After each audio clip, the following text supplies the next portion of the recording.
Hello বন্ধুরা, তোমরা কেমন আছো? আশা করি তোমরা খুব ভালো আছো। তো বন্ধুরা, আজকে হলো থার্সডে আর আমি এখন হচ্ছিল রেডি, কারণ আমরা হলো যাবো একটু বাইরে, একটা দরকার আছে। নিশ্চয়ই আমরা ঘুরতে যাচ্ছি না, কারণ কি দিনের বেলা প্রচণ্ড বেশি গরম। তোমরা জানো কেমন গরম শিলিগুড়িতে পড়েছে, তার জন্য ঘুরতে যাওয়ার কোনো প্রশ্নই নেই। তো আমরা একটা ইম্পর্টেন্ট কাজের জন্য আমাদেরকে বাইরে বেরোতে হবে।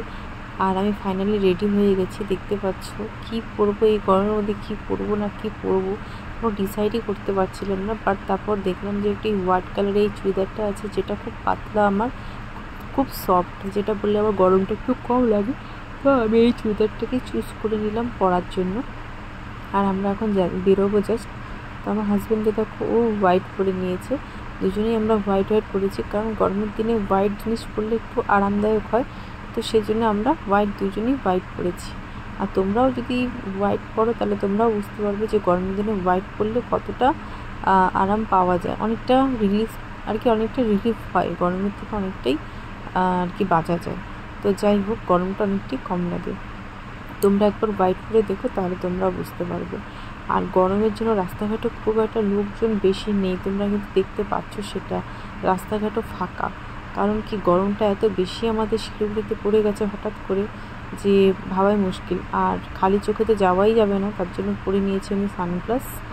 আর সাথে আমার মেয়েকেও আমরা নিয়ে নিয়েছি, কারণ ওকে রেখে গেলে ও আবার থাকবে না, ও আবার কান্নাকাটি করবে।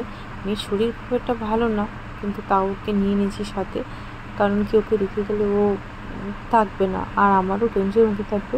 তাই জন্য মেয়েকে নিয়ে নিয়েছি। হ্যাঁ, মেয়েকে নিয়েছি ঠিকই, ওকে পুরো কভার করে, সুন্দর করে কভার করে ঢেকে নিয়েছি, যাতে মেয়ের রোদ্দুর না লাগে।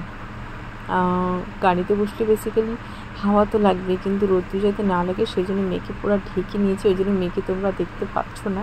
আর আমরা একটা যাচ্ছি দরকারি কাজের জন্য। দেখো রাস্তাঘাট দেখতে পাচ্ছ, এতটাই গরম, কি গরমের জন্য রাস্তাঘাট একদম সত্যি খুব ফাঁকা। দেখো মানে কি বলবো, লোকজন বাইরে বেরোতেই ভয় পাচ্ছে।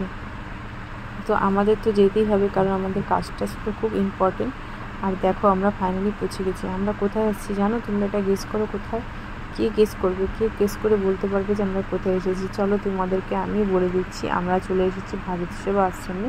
ভারত সেবা আশ্রমে আসার কিছু কারণ ছিল, সেই জন্যই আমরা ভারত সেবা আশ্রমে এসেছি।